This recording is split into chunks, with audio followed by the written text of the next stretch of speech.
What's up, nerds? Welcome to live coverage of Mythic Championship VI, coming at you from Richmond, Virginia. My name's Mardu Knights, joined by Eduardo Gallic, and it is time for the cold, hard business of Standard, my friends. We're done with the limited rounds for today. It's time. I hope you're hungry. The lunch buffet is open, and your chef for today is Oko, the Thief of Crowns. However, as we head down to the feature match area for the first time today for Standard Magic, we're looking at two very different decks, Eduardo.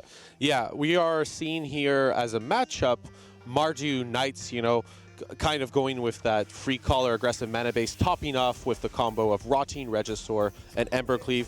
And Andrew Cuneo playing the deck from the MPL Weekly, Green-White Adventures. Decided to stick with it. So you can see on the left-hand side of your screen there, William Araujo, and on the left-hand side, Andrew Cuneo. Araujo, of course, playing that Mardu Knights deck. And look, I'm very excited to bring unbiased, unfettered coverage of Mardu Knights crushing this entire tournament, of course. They are my people. But it's Cuneo who is off to the races with an early Edgewall Innkeeper. Love this card, Eduardo. Well, I can understand why. It is essentially the best card in Andrew Cuneo's deck. This Green-White Selesnya deck exists because Edgewall Innkeeper is a card. A card advantage engine for 1 mana. Like, look at this. 1/2, draw a card. Yeah. It is bonkers. It turns 1/1 flyer, draw a card. It turns good cards into great cards, and it turns mediocre cards into good cards. Fairy Guidemother is not a constructed playable card on the face of it, but all of a sudden, old Edgewall Innkeeper, he's serving the rounds, he's pouring out the ales, and everyone's having a great time, including this Fairy Guidemother, including this Flaxen Intruder. Cuneo's miles ahead on turn 2. Yeah, and the way this deck plays out is it tries to play a bunch of cheap creatures and then top it all off with the power of Venerated Loxodon. Essentially, you tap your mana to do a bunch of cheap creatures, draw cards, make a big board, and then take over the game in short order. Love this play from Araujo here, the veteran. We've got a veteran knight here, inspiring veteran, I should say. Veteran knight getting in. I mean, Cuneo's a divination lover, but this is something else. What is this? The second Edgewall Innkeeper drawing 2 from these 1-mana 1/1s. Can I interest you in some garbage draft chaff that has been elevated to the next level? And what is this? Oh, it's a Venerated Loxodon. Oh my goodness me, I'm having flashbacks to 12 months ago. All of a sudden, all these 1/1s pairing out a big old 4/4. And the nice place is to go, I thought I was the beatdown, dude. What's going on? You know what's the best part? We got a Shepherd of the Flock to keep drawing cards and get the Loxodon back to get a larger board if we need to. This is just bananas. This is just bananas. I mean, it takes a lot for me to turn on my knightly brethren, but double Edgewall Innkeeper will do it. Cuneo is living his best life. This is the brightest timeline. Huge board presence for him, and these knights are looking a little bit embarrassed. The armor not so shiny after all. Yeah, and now the biggest thing is because you're on the draw, because William was on the draw and is really behind, you're going to need Rotting Regisaur and Embercleave. You don't have Embercleave, but you got the Regisaur to start with. There's old Roddy Reggie coming down as a 7/6. Now that's a huge big blocker, but it will take a bit of a toll on Araujo's hand here, of course. Yeah, and if Cuneo has the chance to place something like a Conclave Tribunal on the Rotting Regisaur, that'd be really powerful. Oh, yeah. Cuneo can't really lose a normal game of Magic in this spot. It's really Embercleave Regisaur that might end things. So Cuneo's going to do whatever is possible to get the board state in a position where you don't lose to that combo and you can win in short order. And he's also in a position where he can start to play around cards like that. He's so far ahead, miles ahead on the board. He's got this card advantage engine going. I've played a bunch with Edgewall Innkeeper. I've played it in the old Golgari Knights shell. And man, just drawing cards off it like a Smitten Swordmaster, it feels disgusting. It's so good. Yeah. Wow, you play Knights even in that deck. Oh yeah. No, it's an actual Knights deck, right? It's got Order of Midnight. It's got Murderous Rider. I love it, man. I'll play Knights no matter what. But I mean, Cuneo, he's given us a real lesson here with the Lovestruck Beast. I mean, just a 3-mana draw 2/5/5. I think he also drew. Wait, no, I missed all that. That would have been too powerful with March of the Multitudes. All right. But no, there's not that. Getting ready to line up some attacks here. Just a casual attack for 4 in the air. And you can hear here Araujo just going to take the damage. Unfortunately, that Lovestruck Beast can be very difficult to attack with that one. Yeah, because, I mean, you're making all your creatures bigger. All these garbage 1/1s have just been hitting the gym, and all of a sudden they're just swole as all hell. What's kind of nice, though, is Cuneo could always return one with Shepherd of the Flock and, you know, unlock the power. Re-unlock the power of the beast here. But that said, Lovestruck Beast is actually kind of a nice blocker. Because for Embercleave to come down, William would have to attack with all the creatures, so you get to do blocks that are quite favorable, and then the Flaxen Intruder could kind of take care of the Embercleave on the swing back. Yes, that's a good point. So really, Araujo here is he's between a rock and a hard place, and you can sort of see it on his face. He's giving careful consideration as to what he wants to do next here. Well, first it's get rid of a card. I mean, Regisaur isn't just a 7/6 for free mana. No, going to have to discard that Rimrock Knight and replaces it with, I think that was another Veteran Knight. Didn't get a good look at the hand. Really, I mean, the reason that Rotting Regisaur is viable in this Mardu Knights deck is because it plays 500 million 1-drops. Then you want to spew out your hand and actually sort of top off your curve almost with this 7/6. Yeah, and Embercleave is really what pushes over the top. Again, Yes. 8/7 double strike trampler. You know what's even better? In this Oko-infested meta, Go on. well, Aether Gust or Noxious Grasp, they don't really do that much. Aether Gust can get Embercleave, but often you have to tap out and that get destroyed. I was chatting with some players as we headed into Constructed about the advantage you gain from just playing huge, big black beaters. Stuff like Massacre Girl, stuff like the Rotting Regisaur, stuff that doesn't get hit by all of these anti-Oko cards. Here's another Veteran Knight now, and just going to ship. So quite old start here for Araujo. Back to Cuneo, who is certainly on the front foot. Got a grip of cards here. Yeah, and every turn Cuneo has access to mana is just more card draw, more advantage, and Cuneo getting further and further ahead. William is definitely going to have to be the aggressor, but just doesn't have the tools. So, 2 more cards off of that Shepherd of the Flock, and I think we're going to see another 2 more cards drawn from Edgewall Endkeeper. I will say this. The Adventure deck, whether it's Selesnya, whether it's Golgari, I've heard whispers of a Gruul Adventures deck as well this weekend. Pretty bad without the Innkeeper. Oh yeah, pretty bad without the Lucky Clovers. Think about this game without Innkeeper. It's not quite the same. Yeah, you're playing flying men. You know, you're playing flying men and questioning your life choices. What about Flaxen Intruder? How would that? Yeah.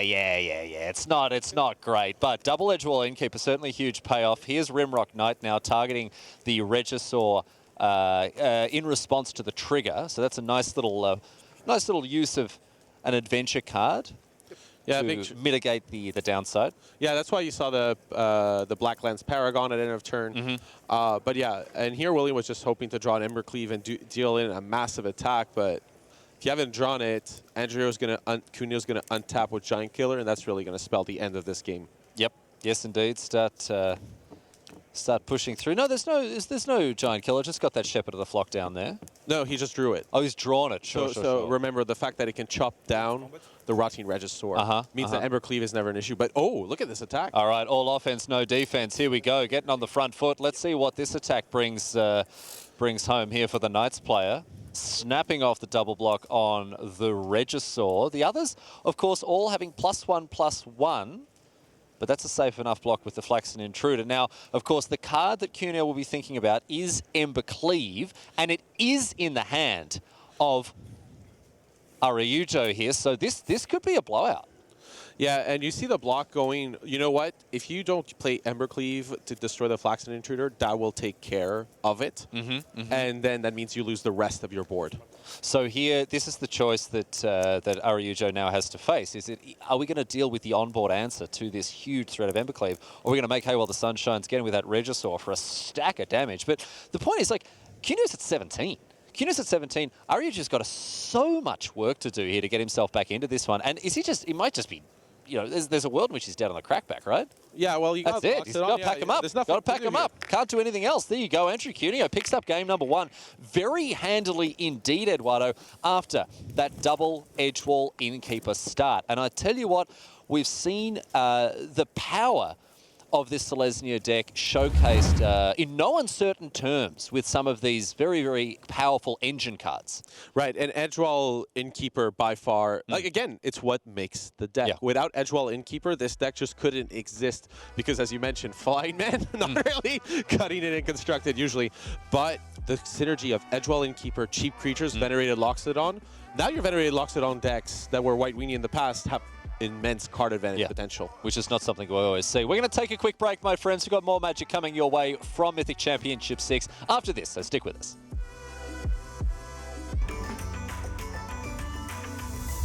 Hey, I found William Huey Jensen here to crack a pack of Throne of Eldraine, so let's get to it. What's your favorite color pair in this set? Or just color, because you can draft monocolored. My favorite color is Oko.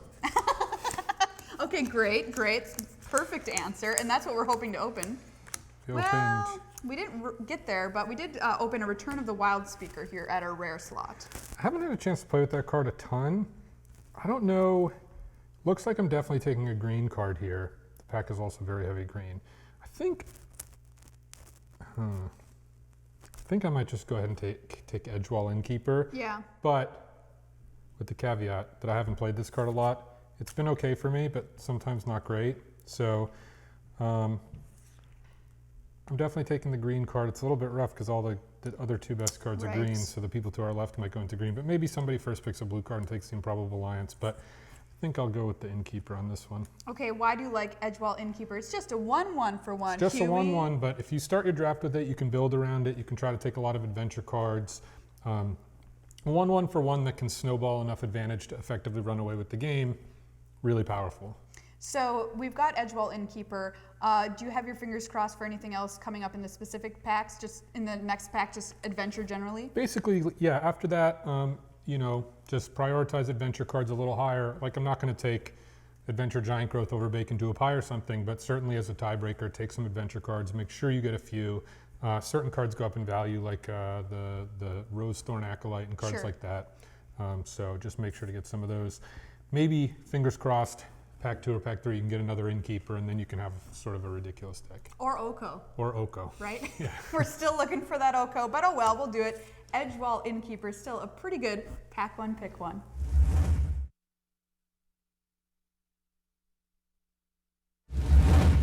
And welcome back to the booth here at Mythic Championship number 6. My name's Riley Knight, joined by Eduardo Saj Gallic, and we're going to be able to jump down to the feature match area right here, right now for a live look-in on one of our back tables, while the front table is still shuffling up and getting ready after the absolute annihilation we saw of the Mardu Knights player in game number 1. Eduardo, where are we headed? We're going to go and check in on Nathan Steuer and Eric Jones. What are these guys up to? They're up to putting some cats in the oven over and over again. Oh, no. Feline lovers may have to look away here for your benefit. We've got some extremely sweet decks here. A fresh take on the food archetype now with various sacrifice-based synergies here, including Korvath. This is not a card I expected to see this weekend. Wow. Wait, can I get that in a pack? So Korvold, the Fey Cursed King, one of the Brawl All-Stars that was released recently. And of course, a card that is very much going to reward you for sacrificing your own creatures for fun and profit, channeling your inner Sam Black. Yeah, plus you have Witches Oven, Trail of Crumbs on both sides of the table. Yeah. Now, these are value decks. Yeah. Essentially, both decks are a little different, but they both care about one thing, value. Yeah. Oh, yeah. And sacrificing things, typically a Cauldron Familiar to the Witch's Oven with a Trail of Crumbs is going to mean that, you keep that value engine just humming along, going down the tracks, and then you use those utility cards, whether it's Murderous Rider, whether it's Massacre Girl, pull further and further ahead. Just a classic mid-range. Classic mid-range slugfest. Here we go. Yeah, like Wicked Wolf and Oko Fief of Crowns. Those are value cards, right? Looks like it here, getting some good value out of it. Don't forget about the Trail of Crumbs there after sacrificing the food. There's Vraska Golgari Queen. Lots of stuff to get across here, but it looks like they're ready on table A. So we might jump back to Araujo facing off against Cuneo. And I do apologize for continually butchering the Brazilian's name here. I'm doing my very best, but as a cloth-eared Anglophone, there's only so well I can do. Here we go with Selesnya Adventures in the hands of Andrew Cuneo and William Araujo on Mardu Knights. He's kicking things off with a turn 1 Knight of the Ebon Legion. A great card overall, not just in the Knights tribe. Right, it's just been, I had a lot of people compare it to the Tarmogoyf of Standard. All right, that's not too far off. It is a big bad thumper that gets bigger and bigger as the game goes on. Yeah, and it's such a lovely early curve option. When we saw William's hand there were a lot of, there was a really good curve. Fervent Champion, Black Black Lance Paragon, acclaimed contender, really allowing William to develop a board as quickly as possible and hopefully not have a repeat of the previous game. But looking at Cuneo's hand, Apostle of Purifying Light. Talk about a sideboard card, Riley. Wow, what does this card even do? Oh my goodness. It's, well, 2-1 protection from black. Okay, all right, seems good so far. Seems You don't good need so much more, far. honestly. It has No, that's about it, really. I mean, against a deck that has all these huge beaters in black, of course, let's not forget about. We saw the Rotting Regisaur, even that, even old mate Knight of the Ebon Legion is going to do some good work here. Oh, sorry, it's going to do good work against the Knight of the Ebon Legion for Cuneo. Back to Araujo here. And something you might see a little more in post-board games, the reason you see a 1-1 human, well, essentially the Lovestruck Beast human rather than Edgewall Innkeeper, is post-board you expect more removal from your opponent. So you want to keep Edgewall Innkeeper for a little later in the game to cash in certain value. So in comes the Knight of the Ebon Legion. And in comes the human token here. So trading blows. And Cuneo are going to follow that up now with, man, this is, we got a reader. We got a reader, ladies and gentlemen. We got a reader here. Yep, the Apostle of Purifying Light. And Araujo can't believe it. He can't believe it. It's brutal here, brutal. You know, what was the plan? To make a free one black at, like, look. They're all black creatures. That 2-1 is essentially as big a stone wall as you can find. Absolutely, yeah. Bringing back protection in the core sets like this has brought us to situations like this where all these black creatures are stonewalled, but not Javier Dominguez. Get in there, my boy. Here he comes. That was a huge draw from William. Drawing that second Fervent Champion allows both of these to come in for 2 power, which is going to make that Knight of the Ebon Legion get a +1/+1 counter. Yep, that's huge. Now, even though it's stonewalled, of course, by the Apostle of Purifying Light, the Brazilian is going to try to go wide enough that the 2-1 protection from black isn't going to be relevant. Right, that's the idea. And Fervent Champion can be really hard to block here.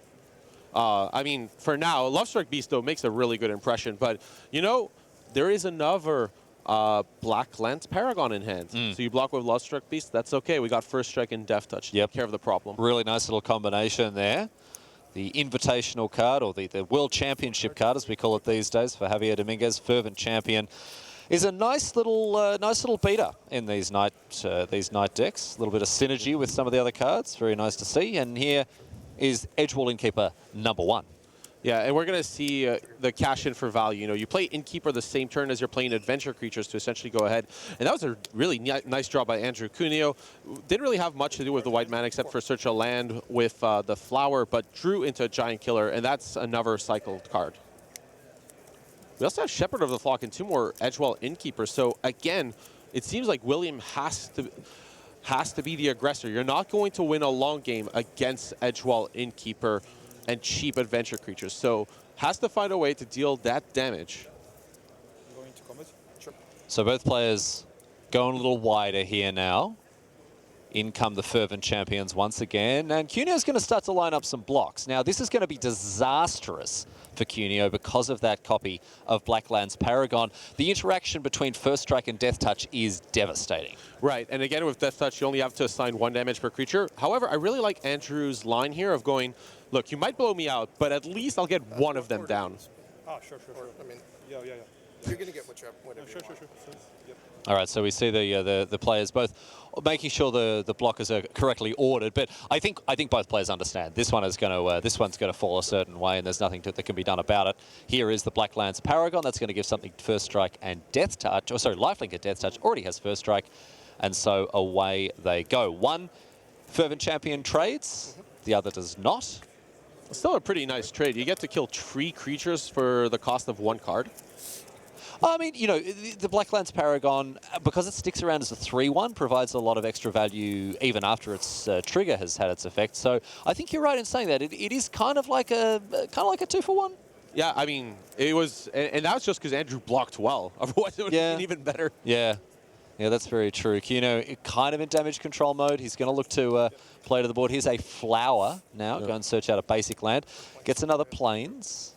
And yeah, here what was key was I mean, that Apostle of Purifying Light is essentially keeping Andrew Cuneo alive. That kind of opening without the Apostle of Purifying Light, I think Cuneo would just go down very quickly otherwise. Knight of the Ebon Legion and Blacklands Paragon would make short work of Andrew Cuneo's board.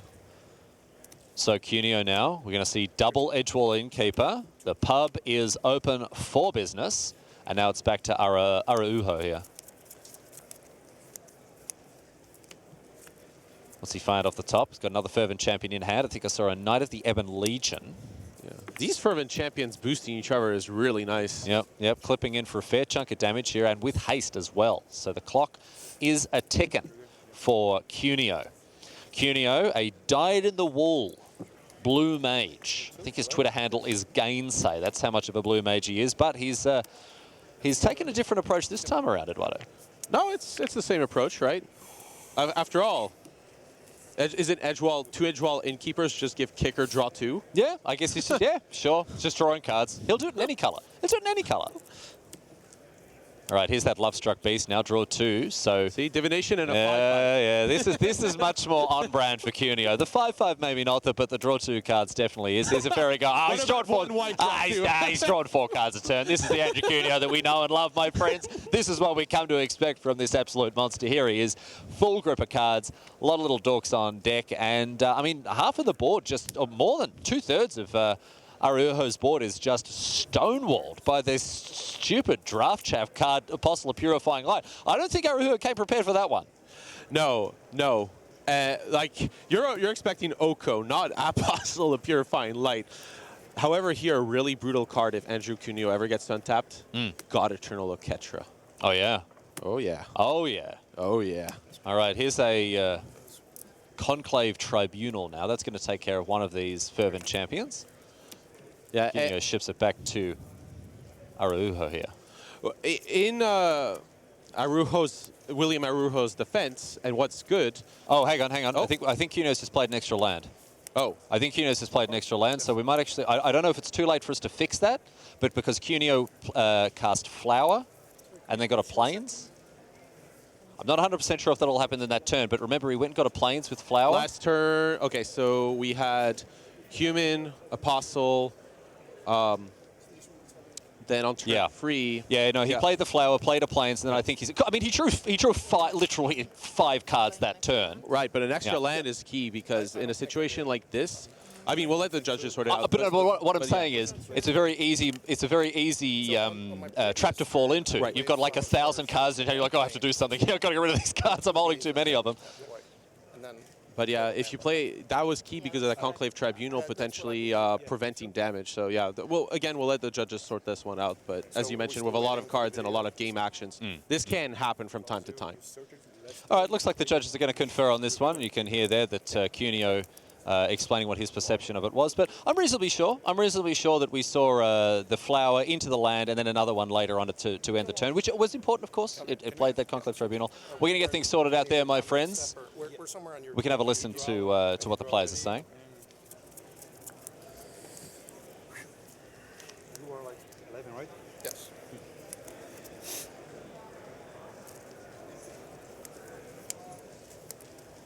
All right, nope, seems to be all good. Okay, and now we're going to move on now with Araujo massaging those temples like Johnny Finkel, trying to figure out his best way forward here. Legion's End. Talk about that's a good draw. That can shut off the draw engine of Edgewall Innkeeper and at least keep things a little fair. Turns out, like, Andrew Cuneo had access, as you can see there, to Shepherd of the Flock. So had that Plains been kept untapped with Shepherd, you could have countered Legion's End, which would have been beautiful. But without that, there's no draw engine now for Andrew Cuneo. So that catcher went from being kind of a nice to have, you know, you kind of had already what you needed. Now it's going to be really important in taking over this game. Here, we're just going to see players note down hands. Honestly, one of the things you'll see in competitive play from time to time is you're wondering, well, why are they taking so long when all the information's there? It's just because these games can get really complicated really fast, so you have to track a lot of information. So noting that, you'll see a lot of players noting down things if you're a little newer to competitive Magic, just because they want to make sure that they're not missing something. Maybe 4 turns down the line, they're like, okay, well, all these things happen. What do they have in hand? And, you know, mentally taxing over 10, like 16 round tournaments, you're going to forget that. So noting it down, make sure you remember. So Araujo still just on 2 lands here. Has built out quite a board for those for only having access to 2 mana, and none of it white as well. A couple of white cards in hand for him. But here is God Eternal Oketra, ready to start making a name for herself. Let's see what the reply is. Acclaim Contender. Love this card. Love this card.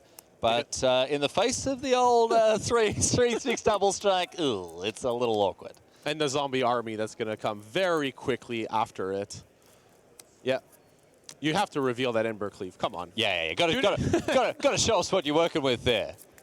Araujo, my man. Gotta show us what you're working with there. And Embercleave, of course, dominating many of these slower mid-range decks. But right now, it's all coming up Cuneo. And Cuneo needs to build the board fast. At 11 life, any creature that goes through on block is a problem. But between this Once Upon a Time, Shepherd of the Flock, and cheap creatures, it should be relatively trivial for Cuneo to start developing a bunch of 4/4 Vigilance creatures and take down the game in short order. And a Giant Killer as well here. Yeah, and that might just be lights out. Yep. After all, Embercleave on anything with 4 power, you get to take that out of combat if you keep the mana up. Or, you know, you can play a 1 mana 4/4 plus 1/2 buddy. I mean, even without those Edgewall Innkeepers, these adventure cards still have a lot of utility. And this is one of the key things about the mechanic. It allows you to keep a high threat density while also maintaining interaction. Yeah. And I mean, look how much mana Andrew Cuneo needs. That's why you see Andrew like just getting more and more lands when maybe you're wondering, wait, shouldn't Andrew keep that just for the flourish side? But no, it turns out I really need mana. I need mana to keep it up for Giant Killer against Embercleave, and I need mana to take over this game essentially by playing creatures, making 4/4s, and with Shepherd of the Flock. Is that 2 Shepherd of the Flocks? Because with 2 Shepherds of the Flock in hand, you can loop them and make as many 4/4s as your mana allows. Baby, yes, absolutely. Just keep looping, like just return the Shepherd play. I mean, it's expensive, right? It's like 3 mana per, but whatever. You'll pay 3 mana for 4/4. It's that's a pretty good. That's a pretty good rate. Yeah, it's a pretty good rate. Yeah. If someone offers that to you, you snap that deal right off. Yeah. All right, so Cuneo's hand looking pretty good. Double Shepherd of the Flock, single Giant Killer in hand for Araujo here. You can see Knight of the Ebon Legion, Inspiring Veteran, and Embercleave. Yeah. And if I was playing from William's side, this would be a really, really tough position to look into. Because you know you're not going to win a long game.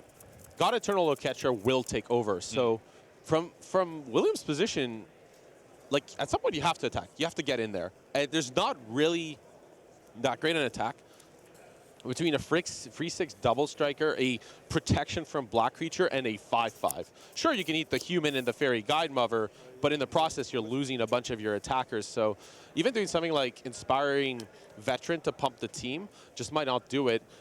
And look, it's just going to walk right into Andrew Cuneo's trap. Yep, all offense, no defense. You know what?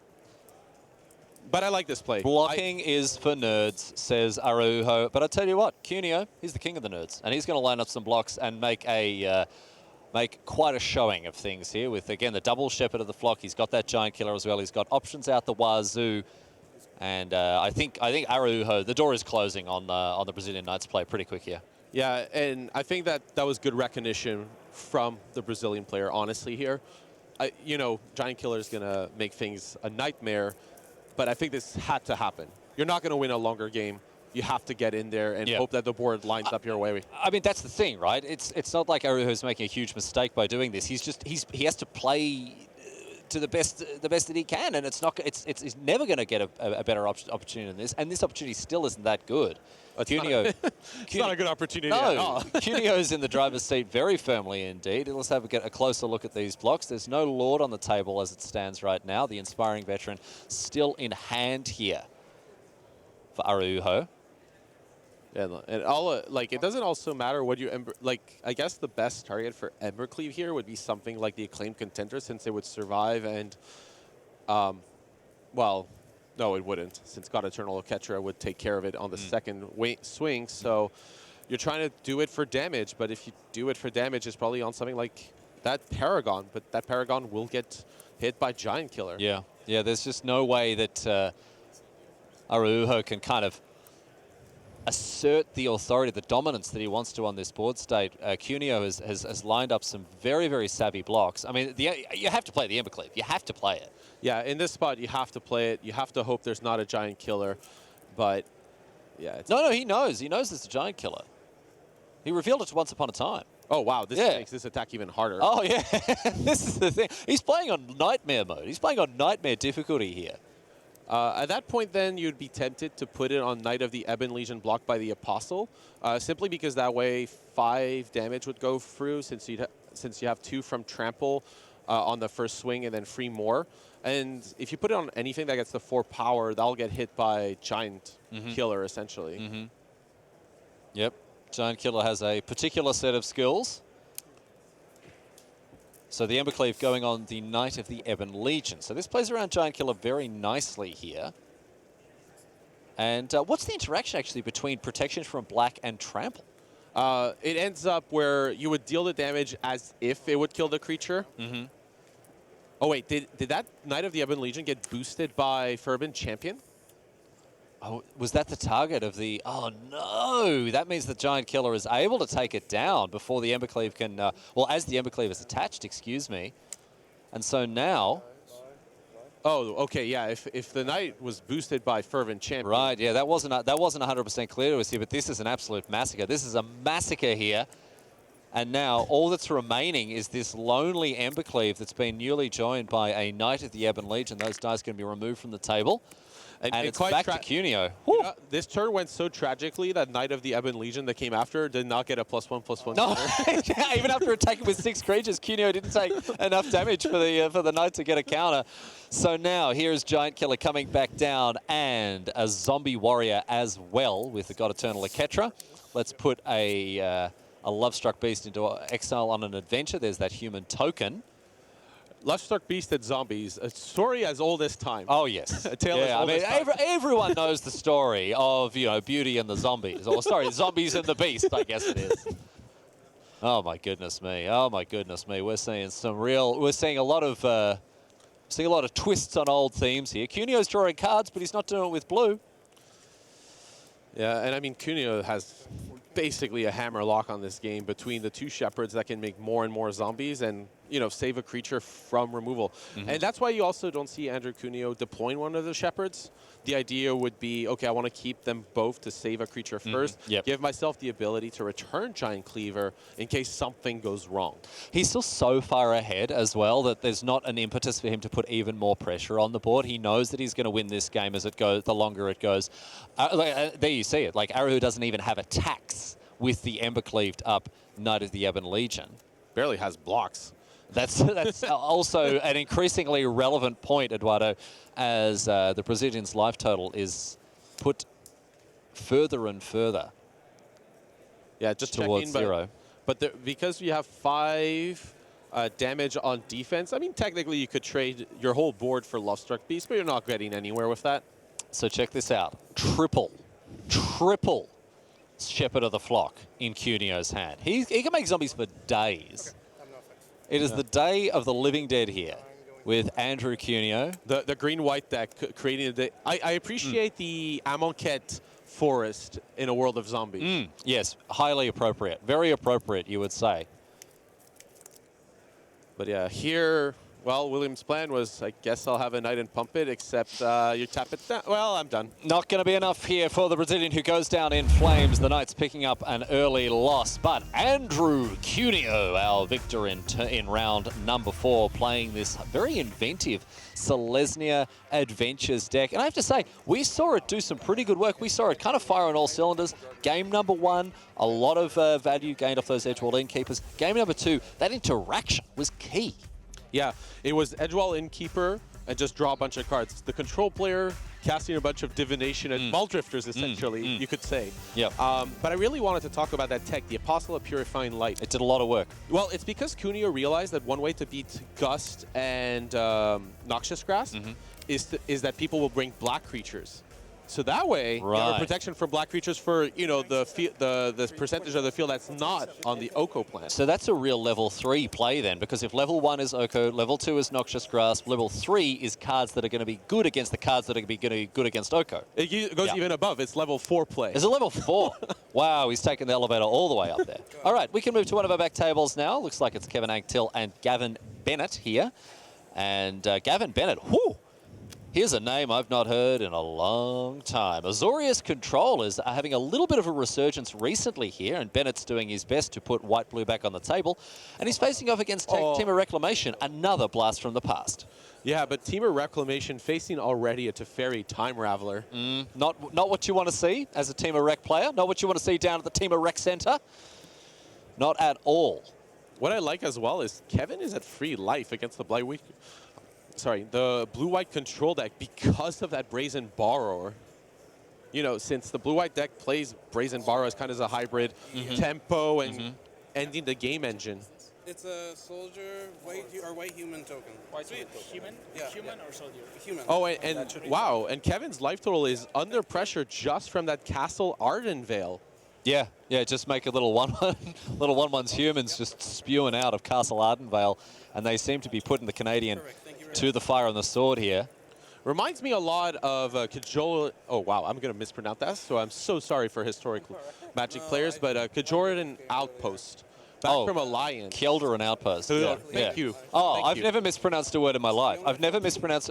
People who have watched my broadcast for as long as 10 minutes will know that. They'll know that I get it right every time. Now, Teferi Time Raveler, a big problem for the Reclamation player, and that's because of the fundamental thing that the Team of Reclamation deck is trying to do, right? Yeah. When you get to that end of turn, as you mentioned, you know, well, you untap your lands. That's great. You can't cast spells whenever you want to, anyways. Yep, it's not so good. Not so good when you have to play everything at sorcery speed here. And so Bennett well and truly in the driver's seat. And here is Dovin's veto on the Team of Wilderness Reclamation. He just doesn't. It's just got to lock down on all angles here. Bennett also still with a decent grip. He's got a Prison Realm. He's got a backup Teferi. And Anktil is holding several blank pieces of cardboard, one of which is Mystical Dispute, which does stone cold nothing on this board. That doesn't do much, indeed. However, the key card is going to be that Expansion Explosion. Now, oh, wow. Chemist's Insight now for Bennett, pulling further ahead on cards. Does have Anktil on a 3-turn clock, thanks to that little human. And another Castle Ardenvale. Now, yeah, this is going to, like, Kevin's going to have to essentially win the game next turn or have a way to deal with Teferi, Castle Ardenvale. And if Kevin manages it, then you got Castle Vantris getting more stuff. Okay, so the problem here, right, is that Teferi demands an answer in the form of that Expansion Explosion to just do anything at all, right? So that's going to be the first step. The second step is finding and deploying a copy of Wilderness Reclamation, which will then hopefully unlock the rest hand. None of this matters. None of this matters, as it turns out, because Bennett has a copy of Dovin's veto. And after having won game 1, it looks like now Anktil is just going to go down to double Castle Ardenvale. So a very convincing performance from the white-blue control deck. Oh, not just yet, he says. Here's another one. Oh, look at that. Oh, he's got the counterspell for it as well. So Anktil going down swing, but it is Gavin Bennett as the two players enter into that little post-mortem we all enjoy, who takes it out in 2 games in straight sets. White-blue control back on the menu. And I, for one, am delighted. Oh, yeah. I welcome our white-blue overlords.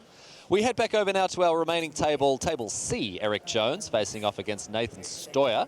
4-color Sacrifice against Sultai Sacrifice. We had a quick look in at these decks before. Yeah, and to confirm, we did see it. It was a very grindy game that we came into. You know, we're going to check the result, but these are Oko decks. No, not really. They play Oko Fief of Crowns, but the main engine is really that Sacrifice engine. Yeah. You can tell it. They both play Trail of Crumbs. They both play Witch's Oven and Cauldron Familiar. These are as grindy deck as you can find in the format.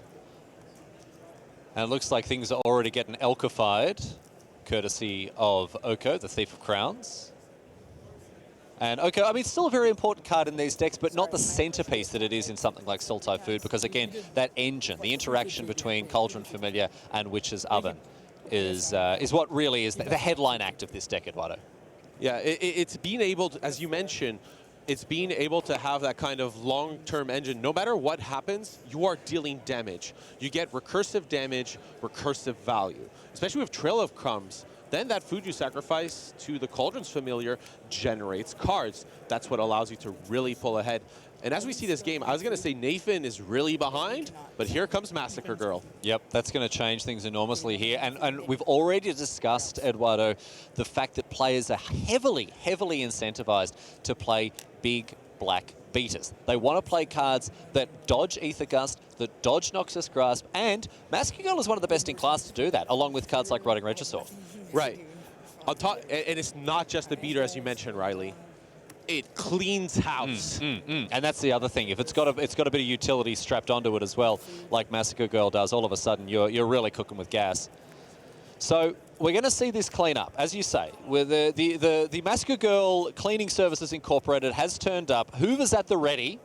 It's been a big old party in the house, but all those bottles are going to be chucked into the trash, and it's going to be squeaky clean before the parents get home. And so now it's just Massacre Girl against Oko on both sides. Yeah. And I'm going to just say it. That was the most powerful elk I've seen in a while. All right. Well, you know, Massacre Girl's not staying a human assassin for very long. No, you wouldn't think so. She's had her time in the sun, and she's going the way of all things mortal and being turned into an elk. Well, just as Garfield intended. Yeah. However, all this said, Massacre Girl did the most important job by, you know, essentially cleaning the board. Here's the thing. Eric Jones just doesn't have any action in hand. So now Nathan can take over with the cards in hand. But that Cauldron's Familiar in the graveyard from Nathan's side is going to be really important, because at 5 life, you need to gain some life so that this Cauldron's Familiar interaction with Oko Thief of Crowds doesn't take you down. And all right. Interestingly, decides to make a food in order and prioritizes damage through Cauldron Familiar over Massacre Girl. So it's a 4-4 when you're at 16 life, not really relevant, not really pressuring Oko's loyalty total. Back to Stoya now, who has Wicked Wolf in hand, in addition to Veil of Summer, as you can see, and the Witch's Oven. And I believe does have a Cauldron Familiar in the bin, so he can start to get that engine humming along. Yeah, you can start with that engine. Witch's Oven, Cauldron's Familiar, get the engine going. Now we're seeing a mirror match, though. Yeah. Yep. One of the decks does play 4 colors. Eric Jones is dipping into both red and black, and that's for cards like Corvold there, as we saw in our live look-in. So he's got the teched out tech. Something important to note is Witch's Oven is very vulnerable to Oko Thief of Crowns. Oh no, Stoya, Nathan Stoya, that's a D12, my dude. That's a D12. Oh no, all the great axe wielding barbarians around the world are breathing a collective sigh of disappointment. What a draw from Eric Jones. Ooh, Trail of Crumbs. We talked about engine cards, Eduardo. This changes a lot, because Eric Jones essentially just had Cauldron's Familiar and Oko to, you know, get the kiddies back. But with Trail of Crumbs, you get to sacrifice that food essentially for free. Yeah. And get value over and over. Over and over again. All we need is a sacrifice outlet. That's what's missing on Eric's side. Something like a Witch's Oven. Corvold, of course, would be incredible, but we really need that sacrifice outlet. It's not just Corvold that is being powered up by the Red Splash, of course, also a copy of Mayhem Devil, which I really like. That damage can go anywhere, including opposing Planeswalkers, and when you're sacrificing so much stuff for fun and profit, as we talked about, that is a card that's going to serve you very well indeed. Here is an activation of that Trail of Crumbs, going to pick up a Wicked Wolf off that as a Noxious Grasp goes below decks. Very impressive take by Eric Jones, because Noxious Grasp was a very good answer to Oko, but Eric Jones suspects that Nathan has access to a Veil of Summer, and that's why you see that pickup. And Veil of Summer is in the hand of Stoya there. And as you mentioned, the Mayhem Devil, I'll point out those 2 Fabled passages that haven't been sacrificed for a while. So that means that that's you know, just in case we draw Mayhem Devil. We see them zacked here because we're going to see Eric Jones deploy the Wicked Wolf here. But that's why you didn't see them sacrifice for the longest time. You know, make sure to maximize your value out of cards. If you don't need to, there's no, because, you know, you don't pay life, it comes into play untapped, whatever, there's no need to do it there like that. Interesting to note also, Trail of Crumbs. Oh, yeah, can't get Noxious Grasp, of course. Picking up that Wicked Wolf as well. I mean, we were talking about Noxious Grasp being a useful card for him to have access to, but Trail of Crumbs, I think it's just permanent cards that it can. You are right, yeah. As you mentioned, so apologies on that one. I haven't played Trail of Crumbs enough in Limited, clearly. Oh, I mean, you're missing out. You're missing out. Look you're missing out. Trails. Exactly. All right, in comes one of the Cauldron Familiars, getting the claws out here. And we're going to have some cat on cat. You know, a bit of a cat fight here as one of them takes out the other. All right, Oko up to 14 loyalty. I had the chance to chat with one of the players on this strategy, on the Sultai sacrifice, the four color sacrifice thing deck, and they said Oko basically is a one ability planeswalker, plus 2 every time. You know, occasionally you'll elk something in emergency mode, but most of the time you're just popping out food tokens every day of the week. And now that you mention it, the reason for that is there was an opportunity here for Oko to transform Witch's Oven into an elk. However, you need that food to protect your Wicked Wolf this turn, especially this turn, because otherwise your shields are down and Wicked Wolf can go down. So that's why you saw the Witch's Oven not be turned into an elk right away. So Wicked Wolf on both sides, Oko on both sides, and we've got engines, 2 different engines on either side of the battlefield here. Witch's Oven on one and Trail of Crumbs on the other. This one looks to be, I mean, yeah, we're gonna be sat here for a while as these players get through it. A bit of a mid-range slugfest as the 2 value engines get stuck in. Look at how important Planeswalkers are in this matchup. Oko's has as much loyalty and life as Eric Jones, and yet we still going after him. Yeah. Still going after the old thief, I tell you what. Even at 14, we're attacking it. Oko has really turned himself into a John Dillinger here. He is public enemy number 1. Everyone knows his name. But it hasn't affected the fact that he is just running roughshod over this format as public enemy number 1 here. Yeah, and here you see Wicked Wolf sacrifice food, get value from Trail of Crumbs. Such a thiefy boy. So, Wicked Wolf, the Witch's Oven here. Gonna eat up that elk and make a food. We can go all day. All day long, night long. We can make food, we can turn the food into an elk, we can remake the food, we can do what we want. It's just an all-you-can-eat buffet, and we're all invited. So there's another food token now for Oko. Wicked Wolf's going to get busy, in for 4. Look, I mean, Nathan is 1 game up, and there's 3 minutes and 30 seconds on the clock. Yeah. Pretty close to. Yep. So, Wicked Wolf eats up a food, makes it indestructible. The other one's going to do the same thing, so they're just going to bounce off each other rather harmlessly, you would have thought. And activation of a Trail of Crumbs, I should say, after having sacrificed a food to the Wicked Wolf. Of course, you don't have to sacrifice it for life, just sacrificing it anyhow. Right, and it makes it cheaper. One thing, if you have a ton of food lying around and not enough mana, if you have a Cauldron's Familiar in the graveyard, is you can sacrifice a bunch of the food at once. Like kind of, you know, oh wait, I'm not going to return it yet, I'll sacrifice all the food. And that way you can get a lot of cards from Trail of Crumbs, which can act as a very quick draw engine. Here's another Cauldron Familiar now for Stoya. 7.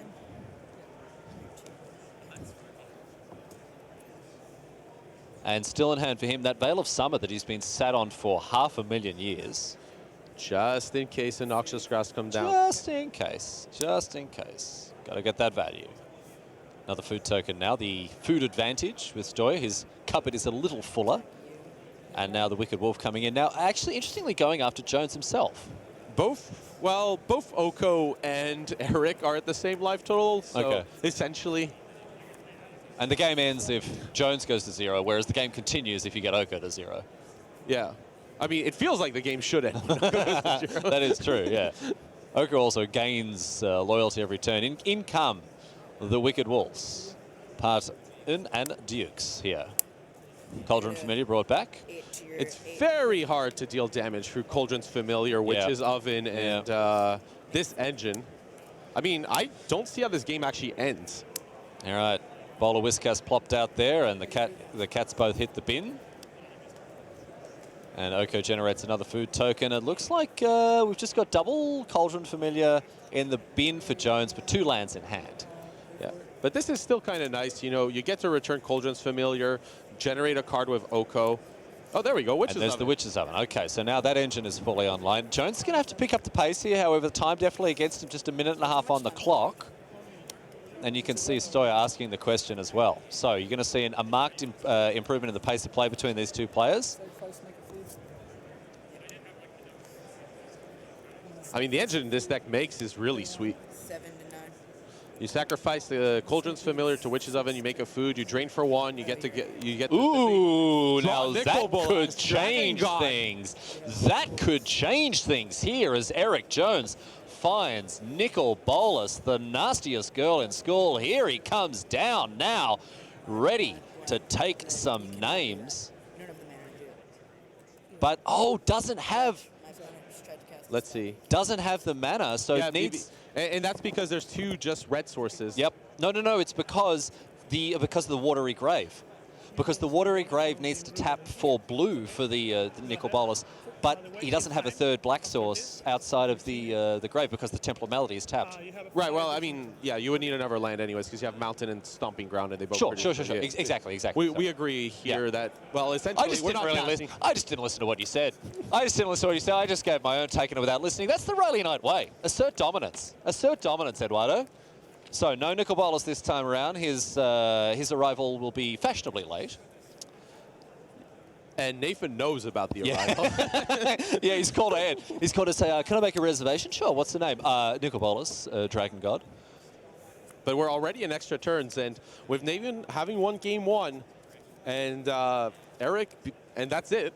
I mean, Nathan is essentially just going to try to make the game last long enough to, call this one quits. He doesn't have to play to win anymore. He just has to play to not lose. And with a 1-0 lead for Stoya, that'll probably be enough to wrap things up if he can get there. Now, next turn, Jones will be able to cast the Dragon God. Whether that changes too much remains to be seen. Oko transferring control of that Witch's Oven. So it looks like he's opening up an industrial kitchen. Oh, no. I just tried to exchange a food for an artifact. You can't do that.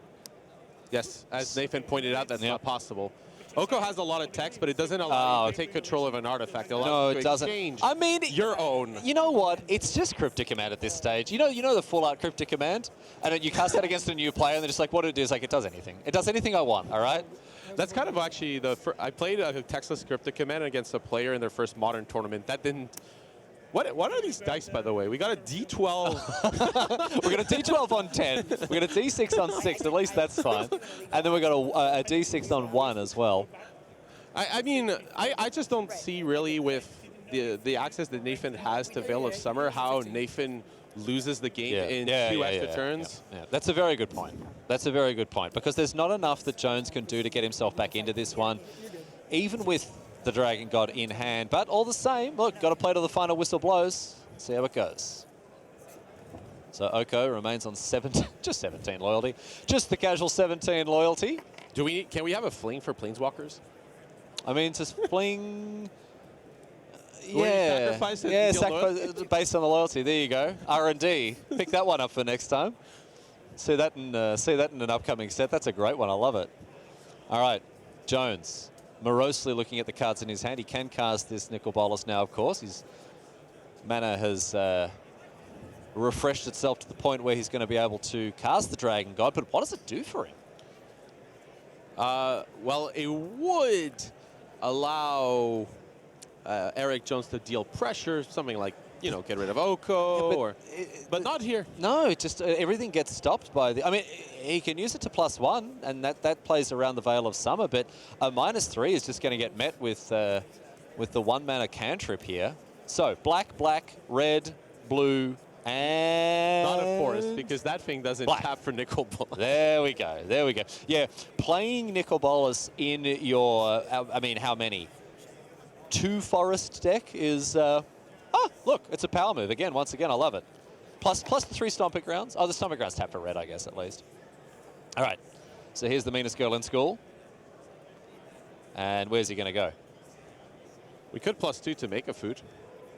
Yes. Yep. Yep. +1 to alchify something. Man, that's a real budget bolus move. Like he's turning things into like 4/4 zombie warriors, and now he's down to 3/3 elks. Yeah. I do like though the minusing, and of course Veil of Summer comes down. Yep. And it's going to be really hard here for Eric Jones to deal the last points of damage. It looks like the way is clear for these Wicked Wolves, but if you've just been tuning in, pay attention to those Cauldron Familiars in Nathan's graveyard, because they will come back and they will buy Nathan all the time needed to take a 1-0 victory. So 2 familiars in the bin, and they're going to be a familiar sight once they come back to block these Wicked Wolves. We've already seen it happen, and we're going to see it happen again here with little Drainerino attached as well.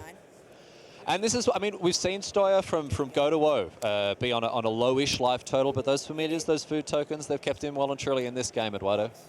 Yeah, and this might be the literal grindiest matchup in Standard. Well, not literally. I would hope that these players aren't putting their cards into a mortar and pestle.